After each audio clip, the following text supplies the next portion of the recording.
Bro, sit down for a second because I'm about to ask you something and I want you to actually think about it. Are you really broke? Or are you just incredibly good at wasting money?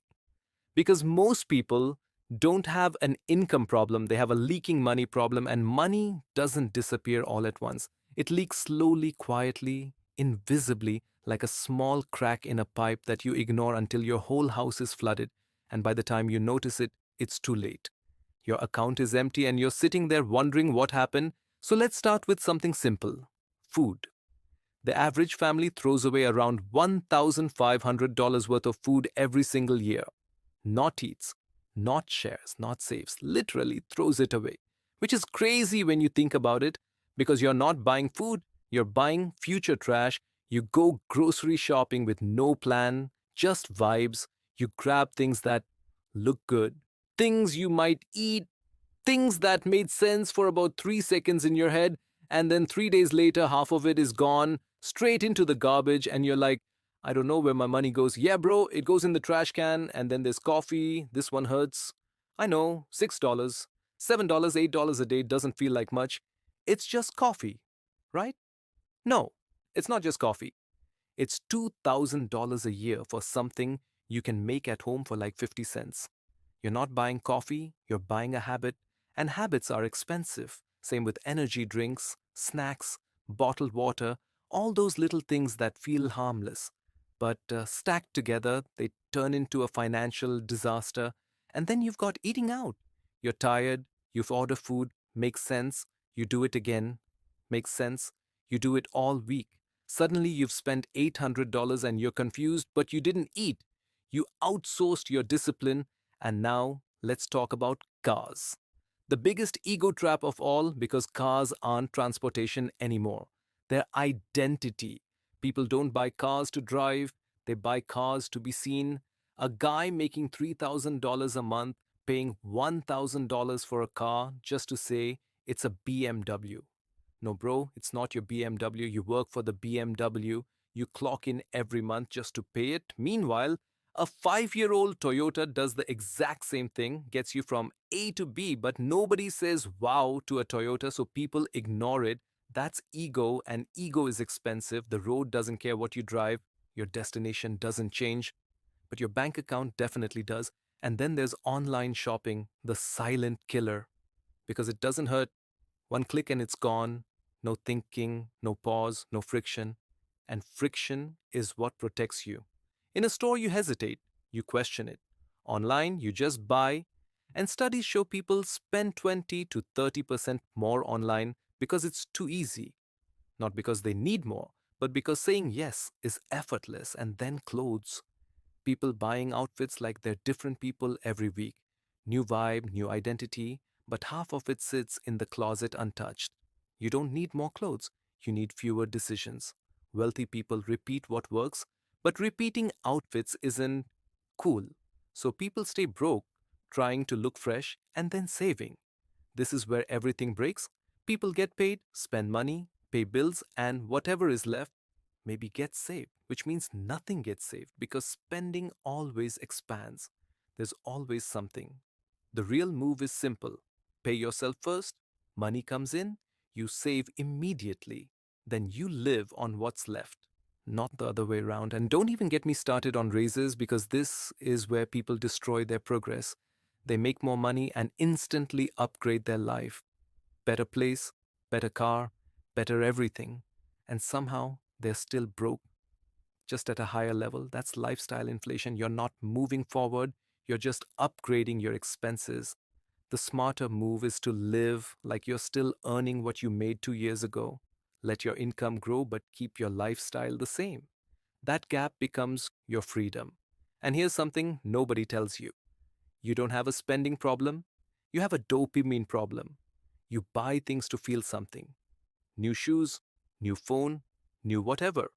It gives you a quick hit, then it fades, so you buy again. And again and again. That's not spending, that's addiction. Real wealthy people don't get dopamine from buying things, they get it from growth. Their money grows, their investments grow, their freedom grows. That's the reward. And once you understand this, everything changes. You stop asking, can I afford this? and start asking. Stream slowly, not overnight, not flashy, just consistent.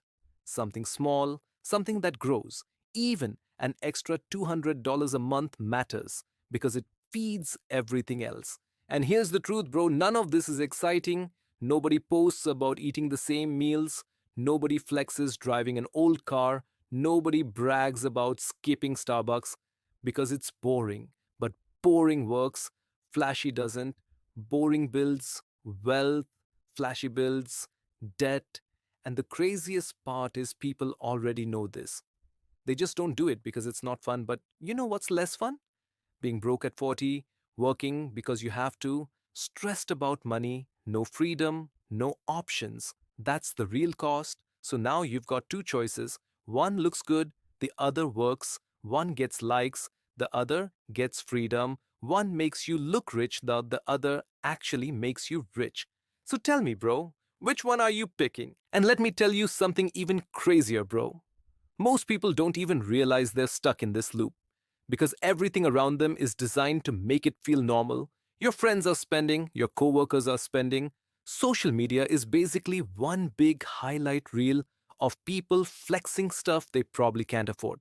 So you look at your life and think, maybe I should be doing more. But what you really mean is maybe I should be spending more. And that's where it all goes wrong because you're not upgrading your life, you're upgrading your bills. And bills don't care about your feelings, they show up every single month, no matter what mood you're in. And the more you upgrade your lifestyle, the more pressure you put on yourself to maintain it. So now you're not just working to live, you're working to sustain an image. And that's exhausting, bro, like mentally draining because now every decision is tied to keeping up appearances. You can't slow down, you can't take a break, you can't say no because your whole life is built on expenses that require constant income. And here's where it gets really dangerous. People start thinking they're doing well just because they can afford the payments, not because they actually own anything. Like, congrats, bro. You can afford the monthly fee, but you don't own the car, you don't own the lifestyle, you don't even own your time at that point because everything you have is tied to needing that next paycheck. And that's not wealth, that's pressure dressed up as success. And the system loves that version of you because you're predictable, you spend, you borrow, you repeat. And as long as you stay in that cycle, you're easy to profit from. Banks love you, brands love you, ads love you, but your future self? Yeah, not so much. And here's the part nobody wants to admit. Breaking out of this doesn't require some genius move. It's not about finding the next big opportunity or hitting some crazy investment. It's literally about doing less stupid stuff consistently. Like, seriously, most people don't need to make more money, they just need to stop leaking the money they already have. And that's boring advice. I know it doesn't sound exciting, it doesn't feel like a hack, but it's real and real works because every dollar you don't waste is a dollar that can actually work for you. And once you start stacking those decisions, things shift slowly at first, then faster. Then one day you realize something weird. You're not stressed anymore. You're not checking your account with anxiety. You're not calculating if you can afford something every time. You just no, and that confidence hits different, bro, because it's not fake, it's not based on what you're showing, it's based on what you've built. And that's the part people don't see. They only see the result. They don't see the months of saying no, the discipline, the quiet decisions nobody claps for. But those are the things that actually matter. And here's a mindset shift that will change everything for you. Stop trying to impress people who are also broke. Like, really think about that. You're spending money to look good in front of people who are in the exact same situation as you, or worse, and none of you are actually getting ahead. You're just watching each other spend. It's like a competition of who can look the richest while being the most stressed, and the winner still loses because at the end of the day, appearance doesn't pay bills, appearance doesn't build wealth, appearance doesn't give you options. And options are everything, bro, because real wealth isn't about what you can buy, it's about what you don't have to do anymore. It's waking up and knowing you're not forced into anything, not forced into a job you hate, not forced into decisions based on money, not forced into staying stuck. That's freedom. And freedom doesn't come from looking rich, it comes from controlling your money instead of letting it control you. And that means doing things that feel uncomfortable at first, like saying no when everyone else says yes, like skipping things you can technically afford but shouldn't, like choosing long term peace over short term hype. And yeah, people might not get it. They might even judge you. But those same people won't be there when you're stressed about money. They won't pay your bills. They won't fix your situation. So why are you trying so hard to impress them? And here's the funny part, bro. The moment you stop caring about looking rich is the moment you actually start getting rich, because now your decisions are aligned with reality, not perception. You're playing your own game, not theirs. And that's when things start to compound. Not just your money, but your mindset, your discipline, your confidence. Everything builds on itself. And before you know it, you're in a completely different position than you were before. Not because of one big move, but because of hundreds of small ones done right. And that's the part people underestimate. Consistency beats intensity every time. You don't need to go extreme, you just need to stop going in the wrong direction. And that's it, bro. That's the whole game. It's not sexy, it's not flashy, it won't go viral, but it works. And at the end of the day, you have to decide, do you want to look like you're winning or actually win? Because those are two very different lives.